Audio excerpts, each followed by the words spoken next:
Today we're going to install a toilet fill valve and flapper. The first step is to remove the lid, turn your water off to the toilet, and then unhook your fill valve. To do this, you will unscrew the bottom of the toilet while holding onto the top of the fill valve. There is a small nut at the bottom of the fill valve inside the base of the toilet. Your toilet may have water in the top of the tank. In order to get rid of this, you can flush the toilet and then push the rest of the water down the drain. So we're also going to be replacing the tank bolts. In order to do this, you will just take the tank bolts out here and here from underneath of the toilet. So once you have your tank relatively dry and cleaned out, you want to remove the tank, take it outside and clean it, but you also want to take a look, and you always want to clean the bottom of your toilet and make sure that this seal, this gasket, is still nice and spongy. If it is, you do not need to clean or replace it. And you also want to make sure that this area where the seal meets is nice and clean and free of debris.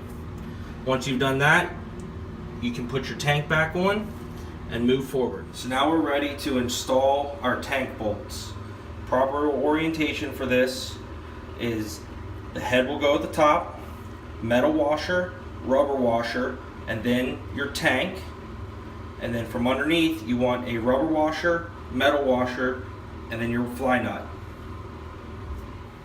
So the same rule applies with these as when you're putting your toilet bolts on.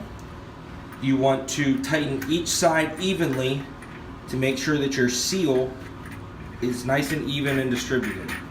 You don't want to tighten one side the whole way and then go over and tighten the other side, because your tank will be uneven. Now that our tank bolts are installed and tightened down evenly, it's now time to install our fill valve. To install your fill valve, it comes with a threaded bottom. You will put a rubber gasket on the top and then thread it down through your hole.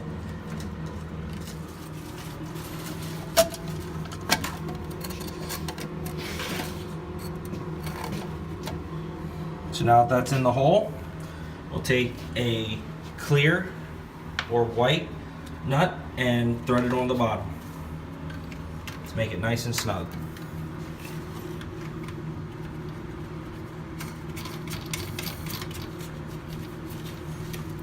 Once that is nice and snug, you can then thread your fill line onto the bottom of that.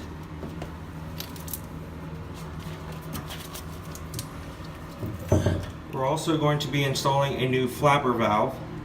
Be sure to remove the cardboard off the bottom of the flapper before you install it. The flapper then just hooks onto the white tabs at the bottom of the valve. So once your flapper valve is installed, it's now time to adjust it. So pull it tight, pull your chain tight with the handle at the bottom and drop it about an inch. Once that is done, you take the clip that comes with it here and you want to put it on the link on the chain. Take it down to the bottom and then install it on the handle. Once that's done, you can then use the handle and make sure that your flapper valve raises and lowers properly. So now it's time to install your fill line off of your filler. Each one is going to be a little bit different, but there is a little nipple that comes off right here. You take your line and install it and just push it onto the nipple. Make sure that it's on the whole way. Now this line goes onto this clip that gets installed on your flapper valve.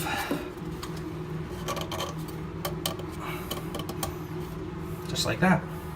So the last and final step is to make sure everything works properly. Turn your water on, let the toilet bowl and tank fill. Once it's filled, go ahead and flush the toilet. If everything operates properly, you have no leaks on the floor, you then want to make sure that the bowl fills up enough and that your fill valve shuts off properly once the float reaches the proper height. If you have an issue with not having enough water or too much water and the toilet does not stop, follow the directions in the manual that came with your fill valve. Each fill valve will be a little bit different, but they are not very hard to adjust.